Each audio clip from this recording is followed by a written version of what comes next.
Assalamualaikum Ustaz. Waalaikumsalam warahmatullahi wabarakatuh. Saya mau tanya, ada orang tua masih hidup tapi dia membagi harta warisan kepada anaknya, namun ada satu anaknya tidak dia kasih karena sikit pun tak dia kasih. Gimana itu Pak Ustaz?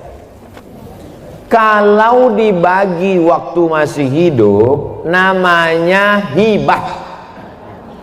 Kalau dibagi masih hidup tapi diserahkan sesudah mati namanya wasiat. Wasiat tak boleh lebih dari total sepertiga harta. Itu ruko yang ada di Batam, ku kasih untuk kau, tapi nanti sesudah aku mati, apa namanya? Wasiat. Ternyata harga ruko itu 1 miliar. Harga ruko 1 miliar, warisan dia totalnya 2 miliar. Maka yang sah untuk si anak hanya 666 juta. Yang 1,3 mesti tetap dibagi kepada ahli dua. Kalau serahkan masih hidup, ambillah bulat-bulat, namanya hibah, tak ada batasannya. Kalau diserahkan setelah mati namanya wasiat. Dibagikan ketika hidup baru diserahkan setelah mati namanya wasiat. Adapun pembagian harta warisan sesudah mim datema taya bawati. Jelas. Jadi ini kenapa pula masih hidup sudah bagi harta warisan? Inilah gara-gara tak mengaji. Makanya kalau ada acara pengajian, jangan lagi pengajian arisan, judulnya sabar, tawakal. Pengajian arisan kita pada bulan Januari 2021 ini adalah tentang warisan. Apa itu warisan? Bagaimana pembagian warisan? Bolehkah warisan dibagi ketika hidup?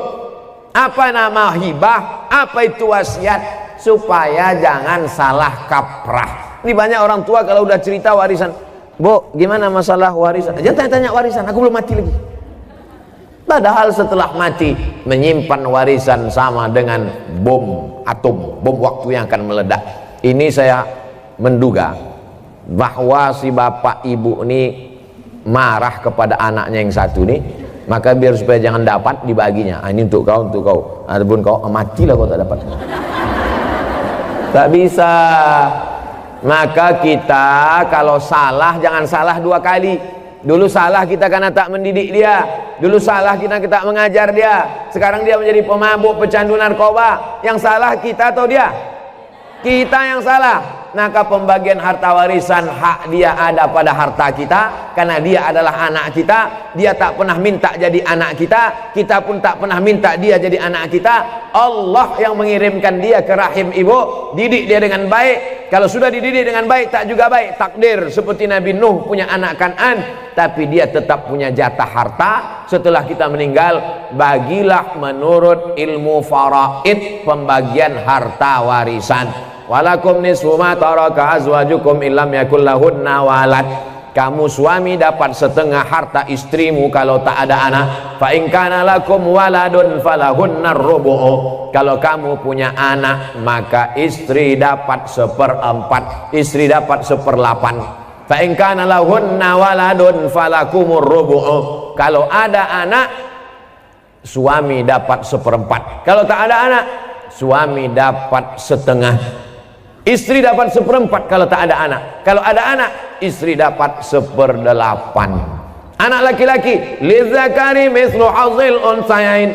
Anak laki-laki dapat 2 kali bagian anak perempuan. Jadi kalau anak perempuan 25 juta, anak laki-laki 50 juta. Karena laki-laki lebih besar tanggung jawabnya. Laki-laki membiayai nikah, laki-laki mengasih nafkah, laki-laki menjadi kepala rumah tangga, laki-laki mengasih mahar. Itulah maka laki-laki diberikan kelebihan, bukan karena Islam diskriminatif. Maka jelaskan nih kepada anak cucu kita, kalau tidak nanti kita akan salah, anak cucu kita akan salah, dan dia menjadi mengalir amal salah, bukan amal ya. Apakah kalau lagi haid boleh baca Quran melalui aplikasi di handphone? Orang yang sedang menstruasi, maaf, beribu maaf, tak boleh megang Quran, tak boleh bawa Quran, tak boleh baca Quran, tak boleh masuk masjid, tak boleh sholat, tak boleh tawaf, tak boleh puasa. 7 menurut fikih Islam wa adillatuh Syekh Wahbah Zuhaili. Tak boleh megang Quran, tak boleh bawa Quran, tak boleh baca Quran, tak boleh masuk masjid, tak boleh sholat, tak boleh tawaf, tak boleh puasa. Itu mazhab yang saya pakai. Lalu Pak Ustadz, kalau baca Quran melalui aplikasi, membaca Quran bagi perempuan yang haid boleh dengan dua catatan pengecualian. Pertama, dia hafal Quran. Orang hafal Quran paling tidak mengulangi hafalannya 1 hari 2 juz. Kalau tak diulangi 2 juz hilang. Maka ibu yang punya anak hafal Quran, berarti 1 hari 2 juz mengalir pahala untuk ibu, baik hidup maupun mati. Lalu kemudian 1 bulan 2 kali khatam, setahun 24 kali khatam. Beruntungnya punya anak hafal Quran. Mudah-mudahan anak kita hafal Quran. Hafal Quran anak gadis kita, dia mengulang 1 hari 2 juz, dia boleh mengulang an zahri qalbin, dalam hati. Maka nanti kalau ibu nampak ada anak ibu, diam aja. Itu dia sedang ngulang hafalan. Kalau dia hafal Quran. Kalau tak hafal, tak tahulah tak apa dia. Yang kedua, guru boleh membaca walaupun sedang haid, tapi ayatnya potong-potong. Guru tahfiz di pesantren. Anak-anak baca ya. Innallaha la yastahi ayyab riba, potong-potong, dibacanya pangkal. Silakan baca. Innallaha la yastahi ayyab masalam faham. Boleh. Tak boleh dia baca normal macam orang yang sedang dalam keadaan suci, karena Quran itu suci sedangkan dia dalam keadaan haid, dalam keadaan kotor secara spiritual, bukan secara zohir. Karena perempuan itu tetap bersih tapi tidak suci. Bersih tubuh, sama macam maaf orang junub, badannya bersih tapi tidak suci menurut pandangan hakikat. Ini yang paling penting dipahami. Samakah pahala baca Quran melalui smartphone? Baca Quran di dinding, ada tertulis di situ dinding, masuk masjid. Ya ayyuhalladzina amanu taqullaha wal tanzur nafsum ma qaddamat lighad. Baca Quran di dinding. Yang satu lagi baca Quran di handphone.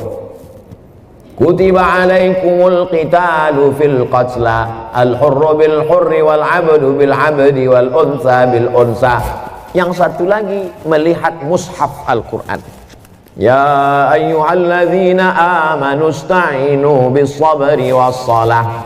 Melihat mushaf, melihat handphone, melihat dinding. Pahalanya bukan dilihat kau baca Quran dari mana, tapi yang dilihat adalah lafaz di mulut dan di hati. Mulut fasih, tahsin, tajwid, hati ikhlas. Walaupun kau baca di pelepah kurma.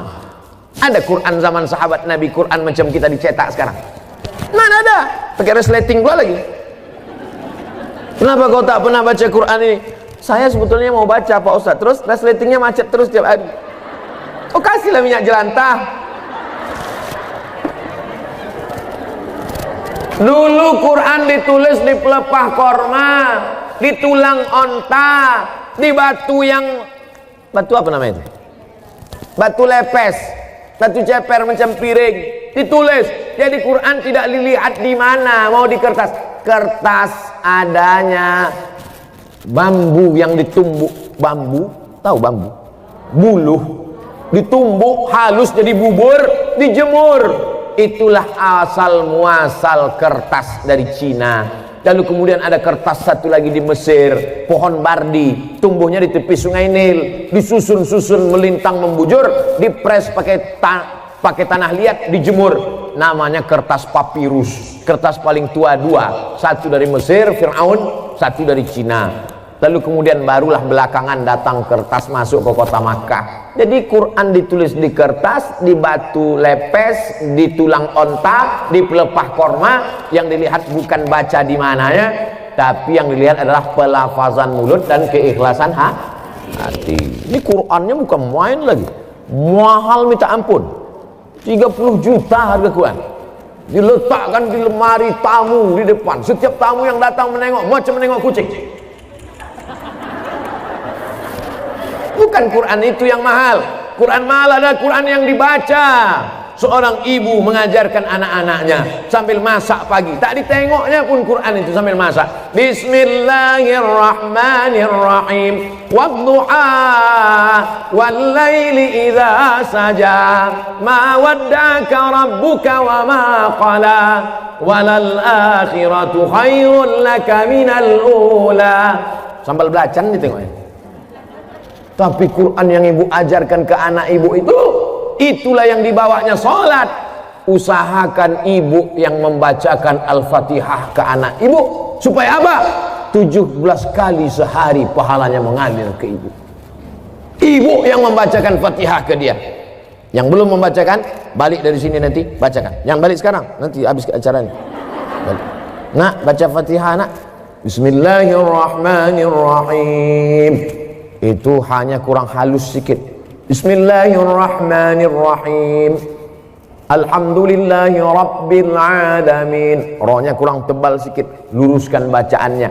Kapan kelingking ibu masuk ke celah kakinya saat mengajarkan dia berwudu, masuk air ke celah kaki?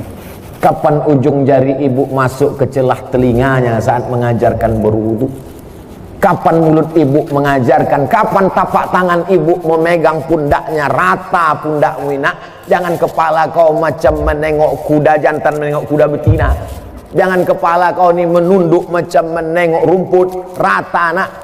Kelak kita semua inilah yang akan dia kenang. Al-madrasatul ula. Ibu adalah sekolahnya yang pertama. Alhamdulillah ibu amalkan, pahalanya mengalir ke ibu, mengalir pula ke saya. Tapi pahala ibu tak berkurang. Ibu tetap dapat 100, saya 120. Karena saya tengok ibu macam-macam tak setuju. Assalamualaikum Pak Ustaz. Waalaikumsalam warahmatullahi wabarakatuh. Apakah seorang istri berdosa bila menolak diajak hubungan jarak jauh? Karena semenjak pandemi kita tak bisa berkumpul. Macam mana hubungan jarak jauh?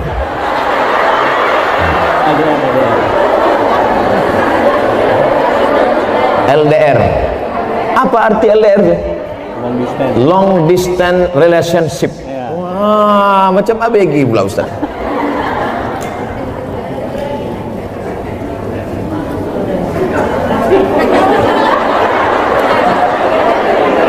Wa'ashiruhun nabil ma'ruf. Dulu waktu akad nikah, suami ibu disuruh Pak Kua membaca ayat. Baca ini, wa'ashiruhun nabil ma'ruf. Berhubungan baiklah kamu dengan dia dengan cara ma'ruf. Ma'ruf diambil dari kata urf. Urf artinya baik menurut syariat Islam, menurut Quran, menurut sunnah, menurut kebiasaan. Maka selama tidak bertentangan dengan Quran, dengan sunnah, menurut kebiasaan, maka hubungan itu ma'ruf. Hubungan itu baik. Tapi kalau bertentangan maka tidak baik. Baik dan tak baik standarnya bukan akal. Baik dan tak baik itu dalam Islam standarnya adalah Quran dan sunnah Rasulullah Sallallahu Alaihi Wasallam. Saya mau tanya apa hukumnya menikah dengan wali tapi bukan dari ayah, abang atau adik laki-laki? Lalu dengan apa kau nikah?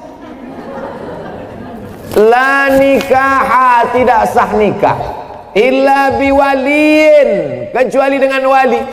Wali itu siapa? Ayah, tak ada ayah. Datuk, tak ada datuk. Abang, tak ada abang. Adik laki-laki, tak ada adik laki-laki. Abang ayah laki-laki, tak ada abang ayah laki-laki. Adik ayah laki-laki, tak ada adik ayah laki-laki. Saudara punya abang ayah tu punya anak laki-laki. Sampai begitu perwalian itu ada orang. Tapi insya Allah yang 6 itu adalah, kecuali dia disapu angin puting beliung hilang semua. Andai dia anak yang ditemukan dalam kardus, namanya binti kardus, tak ada walinya, macam mana? Fasultanu waliyun man la waliyalaha. Maka sultan menjadi wali bagi orang yang tak punya wali. Siapalah wali orang perempuan di Batam kalau tak ada walinya? Sultan Kerajaan Riau Lingga. Sultan Kerajaan Riau Lingga sudah menyerahkan kekuasaan kepada Presiden Soekarno. Lalu Presiden Soekarno membuat satu departemen untuk agama, namanya Kementerian Agama. Maka Kementerian Agama lah yang menerima Sultan. Lalu Menteri Agama tak sanggup turun ke Kemenak Kanwil Provinsi, Kemenak Kanwil Provinsi turun ke kota, kota turun ke kecamatan. Itulah maka kepala kantor urusan agama tak ada perempuan. Ada kepala KUA perempuan. Kenapa? Karena KUA akan menjadi wali bagi perempuan yang tak punya. Nah, ini ke depan nanti bisa jadi kepala KUA perempuan. Dia tak ngerti sejarahnya. Karena KUA akan menjadi wali bagi perempuan yang tak punya wali. Fasultanu waliyun man la waliyalaha. Memang satu sisi Pak KUA itu sebagai pegawai pencatat pernikahan, tapi ada dalam beberapa kasus dia bisa nanti menjadi wali pada saat perempuan itu tidak ada wali. Kalau sudah terjadi macam mana Pak Ustadz? Diulang akad nikah. Balik anak gadis kita membawa lakinya, hilang seminggu, pulang-pulang berbadan dua. Balik dia ke rumah, mak, ini lakiku katanya. Kapan kau nikah? Aku pergi nikah kemarin. Wali kau siapa? Udah ku beli wali katanya. Enak aja sekarang, lu tak belajar, jahil.